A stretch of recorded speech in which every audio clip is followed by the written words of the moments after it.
Hello everybody and welcome back to the Commander Tribe Editor. Today I'm going over my third Doctor Who deck. This is not anything based on the pre-con. It is another Cybermen deck. It does concentrate on a slightly different concept though. This is going to use the Cyber Controller Commander. It's a little bit different. This uses sort of a kind of a unique mill strategy to deck your opponents out and then use your opponent's decks to get creatures. So it's a little bit different. And there's going to be a large land and ramp sections just to kind of feed into the cyber controller's casting cost. So he is a legendary artifact creature Cyberman. He costs X, blue, blue, black. He's a 3/3. When he enters the battlefield, each opponent mills X cards. Put all creature cards milled this way into the battlefield face down under your control. They are 2/2 Cybermen artifact creatures. Other artifact creatures you control get +1/+1. So that's kind of where we're going with this one, is to do a lot of mill specifically through this one card and then use the ramp to get that X value as high as we can in the first few turns. And then there's going to be some shenanigans with playing the Cyber Controller over and over again, either from your hand, from the graveyard, or some other zone if you have to play it again from the command zone, if it happens to die. But there are several different ways to play him over and over again. So, speaking of the land, I went ahead and put in 13 basic swaps and 15 basic islands. There is only 8 non-basics. Of course, we have the Skeletons in the Closet card. Darkwater Catacombs, pay 1, tap it, add a blue and a black to your mana pool. Underground River, it's tap for a colorless or tap and add either a blue or a black and it deals 1 damage to you. Temple of Deceit, it enters the battlefield tapped. When it enters the battlefield, scry 1 and add either a blue or black to your mana pool. Emergence Zone, tap it for a colorless or tap it, sacrifice it. You may cast spells this turn as though they had flash, which can be useful in dodging some graveyard shenanigans. Choked Estuary, as it enters the battlefield, you may reveal an island or a swamp from your hand. If you don't, it enters the battlefield tapped. It adds either a blue or a black to your mana pool. Again, the rather unique River of Tears, add a blue. If you played a land this turn, add a black instead. And then Dark Slick Shores, it enters the battlefield tapped unless you control 2 or fewer other lands, and it adds a blue or a black. And last, Command Tower, and just adds 1 mana of any color in your commander's color identity. Note, I think there was only 2 lands total that came into play forcibly tapped. And again, that's just to kind of get the commander out there as quickly as possible with as much ramp as possible. Speaking of ramp, this is probably the largest I've ever had in a single deck. There are 26 pieces of ramp in this deck. Some of them serve dual purposes, as like being a creature or producing more mana afterwards or during, or just all sorts of weird things. So first is the Palladium Mirror. It's 3 for a 2/2 artifact creature mirror. Add 2 colors to your mana pool.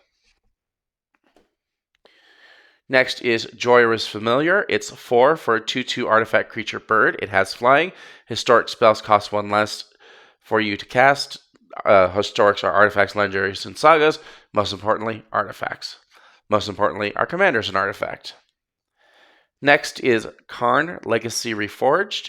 It's 5 for a legendary artifact creature golem. It has ** for its power and toughness. Karn's power and toughness are each equal to the greatest mana value among artifacts you control. Note that will count himself, so at the very least, this will be a 5/5. With the commander out, that really won't count because he's only 3. At the beginning of your upkeep, though, add a colorless mana for each artifact you control. This mana can't be spent to cast non-artifact spells.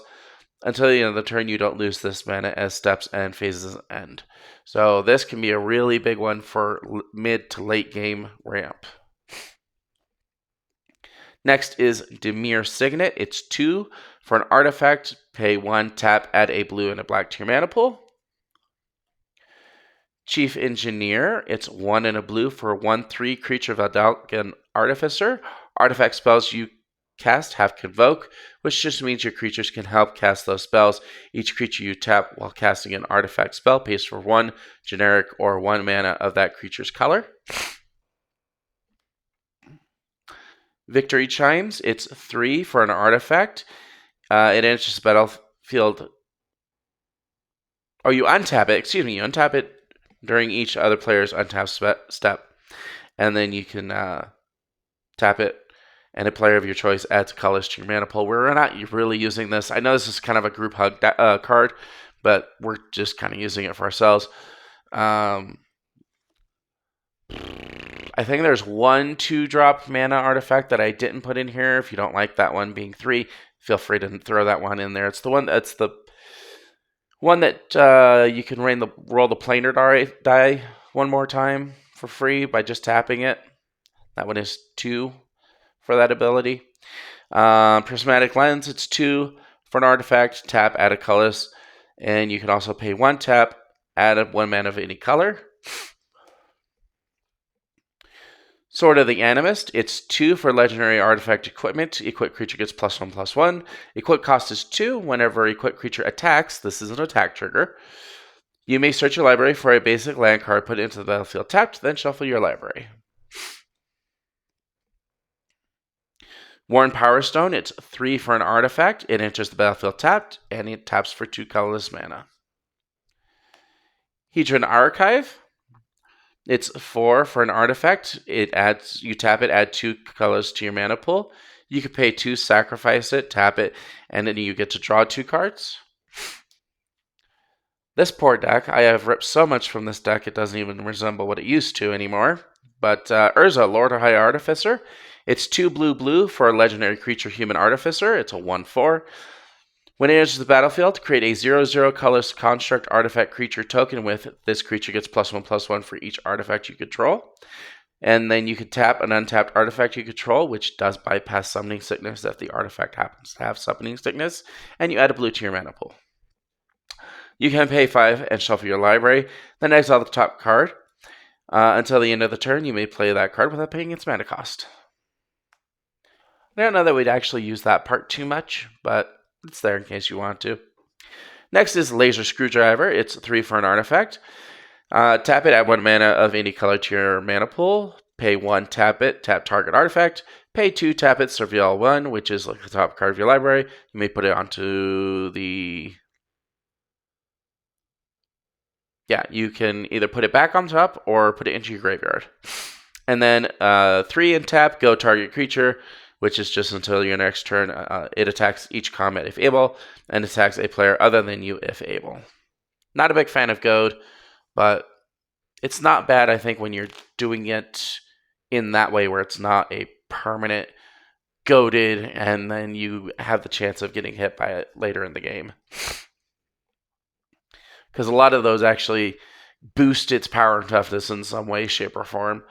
Anyhow, next is Talisman of Dominance. It's a 2 for an artifact. Tap it, add a colorless to your mana pool. And then you can also tap it and add either a blue or a black to your mana pool. If you do, it deals 1 point of damage to you. Okay. Thought I had that in there twice. Sorry. Next is Replicating Ring. It's 3 for a snow artifact. This is the only snow card in here as far as I know. Tap it, add 1 mana of any color. At the beginning of your upkeep, put a night counter on Replicating Ring. Then if it has 8 or more night counters on it, remove all of them and create 8 colorless snow artifact tokens named Replicated Ring with tap add 1 mana of any color. Next is Fellwar Stone. It's 2 for an artifact. Tap add 1 mana of any color that a land an opponent could produce. And this is just for the straight out cost 2. And I'm making mana. Usually that sort of thing I throw into 3+ color decks, but here it's just 1 more mana, you know? Next is High Tide. It's blue for an instant until end of turn. Whenever a player taps an island for mana, the player adds an additional blue. Next is Skyclave Relic. It's 3 for an artifact. It has Crit Kicker, which just you pay an extra 3 when you cast it. It has Indestructible. When it enters the battlefield, if it was kicked, create 2 tapped tokens that are copies of Skyclave Relic, and you may tap it to add 1 mana of any color. Next is Kenotech Wrath. It's 3 for a 2/1 artifact creature Wraith. It has Wraith form, which it can't be blocked. When it deals combat damage to a player, you may pay 3 and sacrifice it. If you do, search your library for up to 2 basic land cards with the same name as lands you control. Put them into the battlefield tapped and then shuffle. Next is Charcoal Diamond. It's 2 for an artifact. Enters the battlefield tapped, and you just add a black to your mana pool. Next is Mind Stone. It's 2 for an artifact. Tap it for a colorless, or you could pay 1, tap it, sacrifice it, draw a card. This is a neat one. It's Everflowing Chalice. It costs 0. It's an artifact, but it has multi-kicker of 2, which is just like a regular kicker, but you can play it multiple times. Everflowing Chalice enters the battlefield with a charge counter on it for each time it was kicked, and then you pay or tap it and add a colorless for each charge counter on Everflowing Chalice. So if you pay 2, it enters with 1, you tap it for 1 mana. You paid 4, it has 2, etc., etc. Foundry Inspector. It's 3 for an artifact creature construct. It's a 3/2. Artifact spells you cast cost 1 less to cast.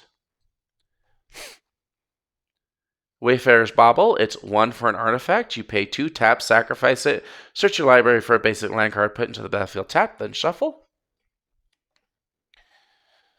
Arcane Signet. It's 2 for an artifact. Tap, add 1 mana of any color in your commander's color identity.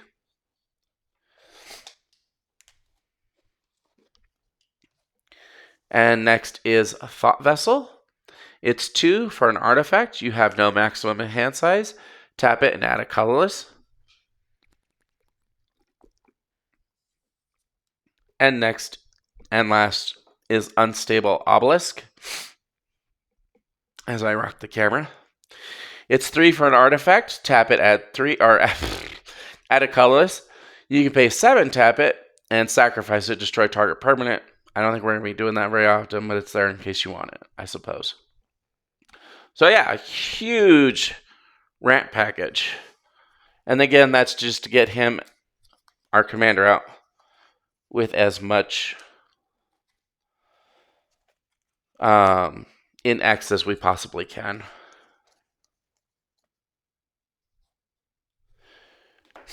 Next is the draw package. It is a lot of these other categories are kind of smaller than normal categories. Draw, removal, they're a little bit smaller because of the large ramp package. So I kind of went for some of the better ones. Or at least ones I think are better anyway. The first 2 are very similar. It's Mystic Forge. It's 4 for an artifact. Probably one of my... it's in my top 5 of artifacts. You may look at the top card of your library at any time. You may cast artifact spells and colorless spells from the top of your library. And then you could pay 1 life and exile the top card of your library. And that exile the top card helps get rid of lands because you cannot play lands off the top with this.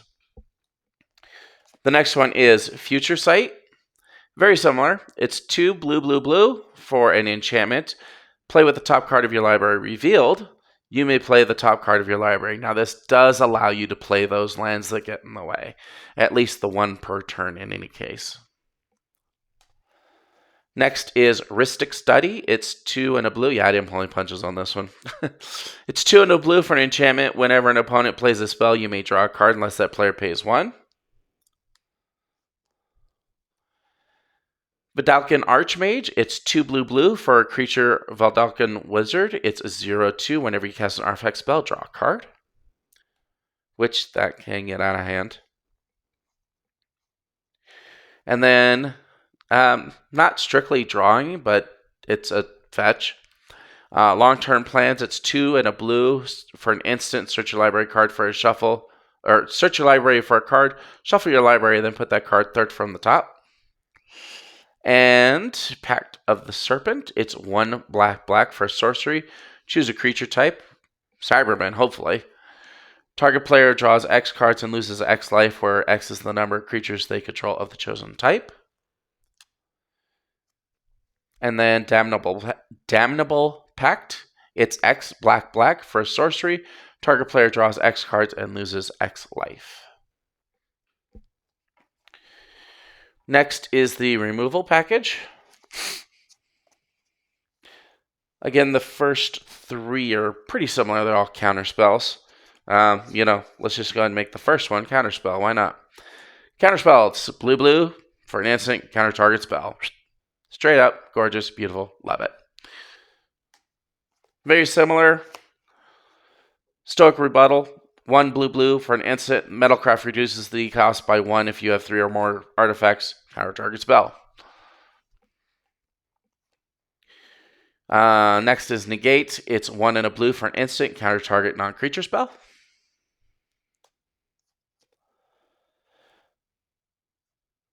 And next is Go for the Throat. It's 1 and a black for an instant. Destroy target non-artifact creature. Doomblade. It's 1 and a black for an instant to destroy target non-black creature.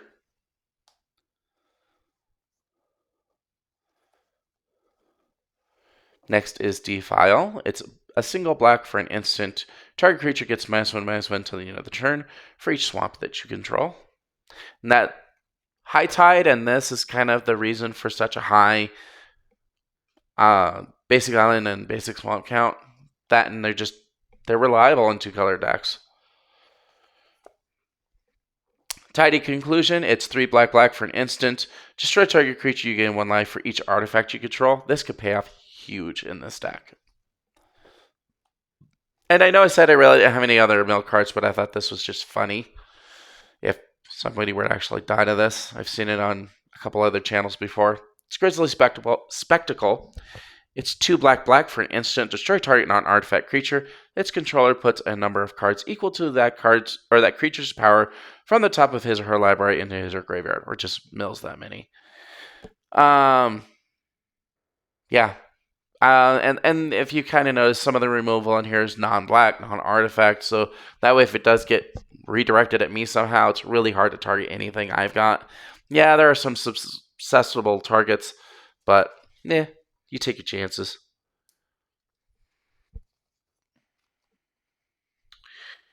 Next is the board wipes. I have 3 board wipes. Again, we're not messing around too much with these. The first one is the Phyrexian Scriptures. It's 2 and black for a enchantment saga. Put a +1/+1 counter on top. Put a +1/+1 counter on up to 1 target creature. That creature becomes an artifact in addition to its other types. Its second chapter is destroy all non-artifact creatures. Excuse me. And its third chapter is exile all opponents' graveyards. Next is Kindred Dominance. It's 5 black. Choose a creature type. Destroy all creatures that aren't of the chosen type. And Cyclonic Rift. It's 1 and a blue for an instant, but we're not doing that usually, most of the time. Well, if you do that, you return target non-land permanent you don't control to owner's hands. And then it has an overload of 6 blue, which you just replace all instances of target with each. Now, we weren't able to put quite as many Cybermen in this deck because of the limitations of not having red, but I do have 3. The first one is the Cybermen Patrol. It's 2 for an artifact creature Cyberman. It is a 2/2. Artifact creatures you control have Afflict 3, which just means that whenever a creature with Afflict 3 becomes blocked, defending player loses 3 life. No, it does not count as combat damage. Next is the Cyber Ship. It costs 6, and it is an artifact vehicle. It's an 8/8. It has flying. Whenever it deals combat damage to a player, put the top 2 cards of that player's library into the battlefield face down under your control. They're 2/2 Cybermen artifact creatures, and this has a crew cost of 4. And last is the Cybermen Squadron. It's 7 for an artifact creature Cyberman. It's a 5/5. Non-legendary artifact creatures you control have Myriad, which is the when they attack one person, you make a token for each other player, and then they attack that player.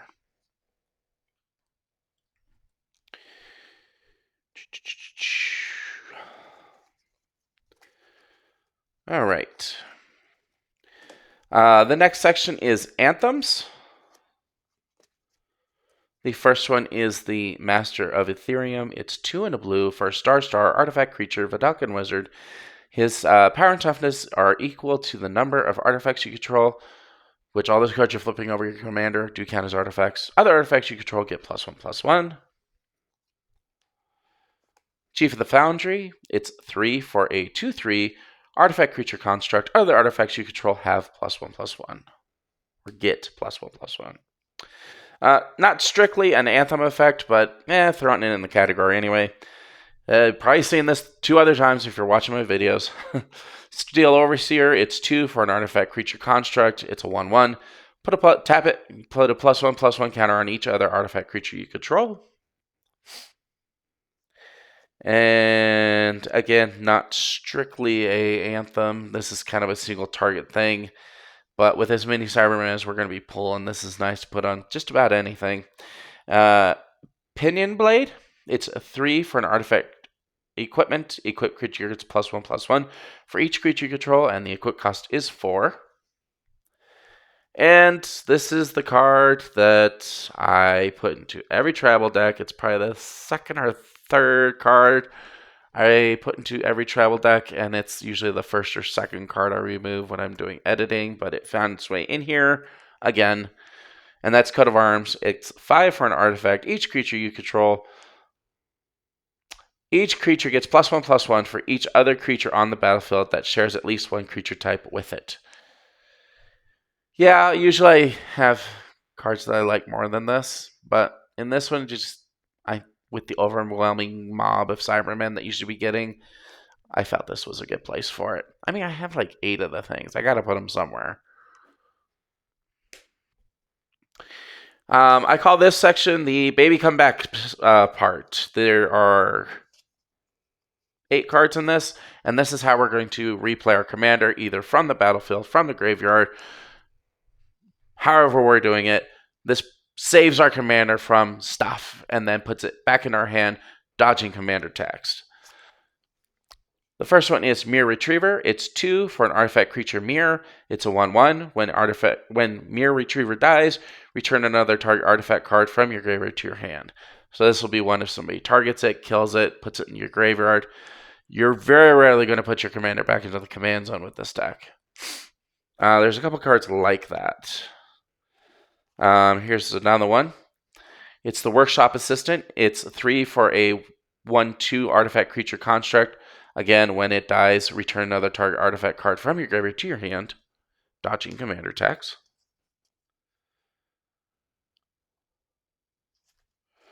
This is kind of a fun one. It's Emery, Lurker of the Lock. It's 2 and a blue for a 1/2 legendary creature Merfolk Wizard. This spell costs 1 less for each artifact you control. When it enters the battlefield, mill 4 cards.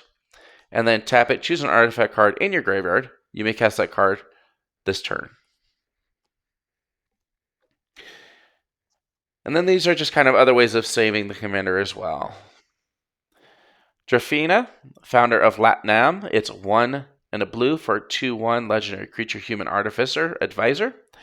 Pay 1 and a blue, return target artifact creature you control to its owner's hand. So that will be from the battlefield. And then you can also pay 3, tap, copy target artifact spell you control. That'd be handy for some of the Anthem effects, the Merit effects, the Afflict effects, that sort of thing. Any of the static things. Master Transmuter. It's a 3 and a blue for a 1/2 artifact creature human artificer. You pay a blue and tap it. Return target artifact you control to its owner's hand. You may put an artifact card from your hand onto the battlefield. So this will be good for like bringing back your commander and then putting something out there like the Cyberman Patrol or something, a little bit more expensive, a little bit harder to cast, and then flooding a bunch of mana back into the commander. Next is Snap. Wrong kind, I know. Instant, it's 2 and a blue, or 1 and a blue, 1 and a blue for an instant, return target creature to its owner's hand, untap 2 lands. So, as long as you got those 2 lands, you're good to go. And it's kind of cool because then you get to use the 2 again to cast the commander. Chain of Vapor. It's a single blue for an instant, return target non-land permanent to its owner's hand. Then that permanent controller may sacrifice a land. If that player does, he or she may copy this spell and choose a new target for that copy.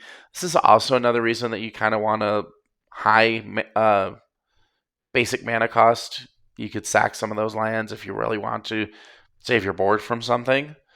Then you could just pull a bunch of those lands into your hand and you're not getting rid of really high priority lands.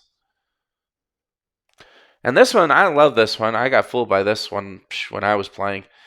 It's called Crystal Shard. It's 3 for an artifact. You can pay pay 3 and tap, or play a blue and a tap, and then return target creature to its owner's hand unless its controller pays 1.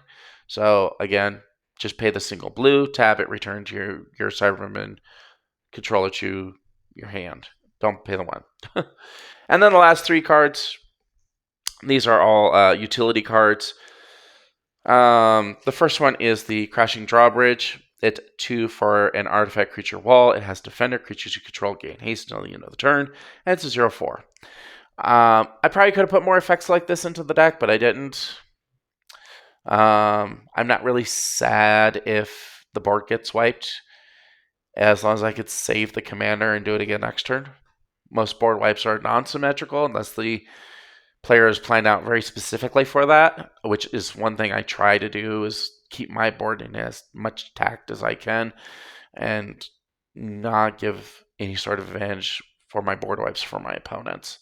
That's why I'm always like clamoring on about the Blightsteel Colossus threat, and as long as it gets rid of that, it's pretty much golden. But yeah, I probably could have put more colorless forms of haste in the deck, but I didn't. Next is probably my most favorite artifact in the game. It's Isochron Scepter. It's 2 for an artifact. It has Imprint. When it enters the battlefield, you may exile an instant card with converted mana cost 2 or less from your hand. Pay 2, tap, copy the exiled card. If you do, you may cast the copy without paying its mana cost. Potential good targets for this are any of the remove spells. Like the Snap, the Vapor thing, Chain of Vapor. Those make really good targets for it. Yeah, if you want a Doomblade counterspell, probably the best target in the entire deck is going to be the very predictable Dramatic Reversal. It's 1 and a blue for an instant, untap all non-land permanents you control. This will lead you into infinite mana. All you really need is like 3 mana. You tap it for the 2, and then you have the 1 extra. As long as you have that in your artifacts, you're good to go, and you've achieved infinite mana.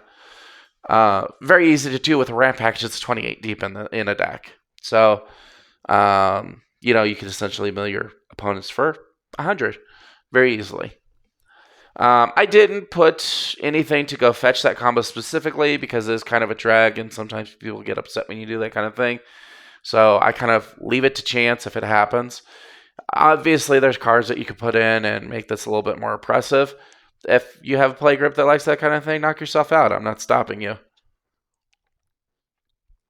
I like to go through the process, though, especially since I'm just making Cybermen and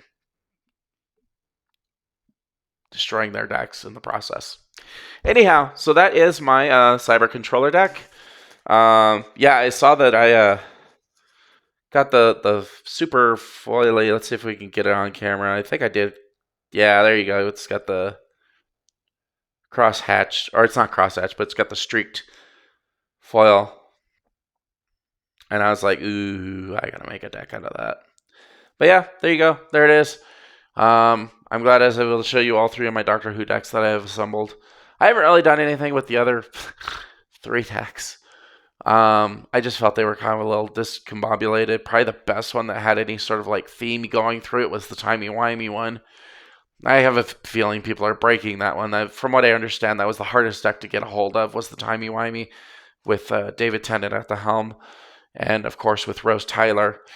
Yeah, white's not really my thing anyway, but I might do something with it in the future. I don't have anything done with it now, which means, the future might be like a month from now. I don't know. I may or may not. We'll see. We'll see how it goes. I still have yet to show my Merfolk deck. I was hoping to get it before the 17th. That obviously didn't happen. I will not be doing any more videos until after Thanksgiving, which should be tomorrow if I don't crash and burn while this is downloading.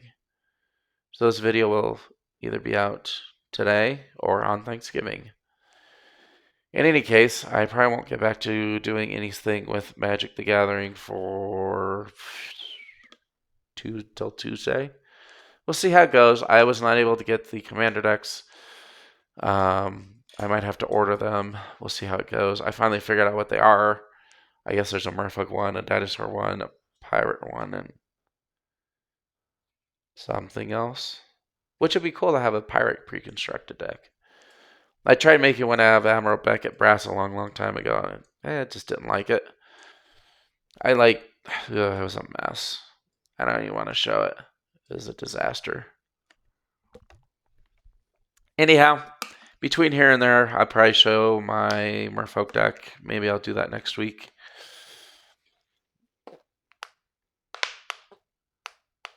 I might work on a Doctor Who deck. We'll see.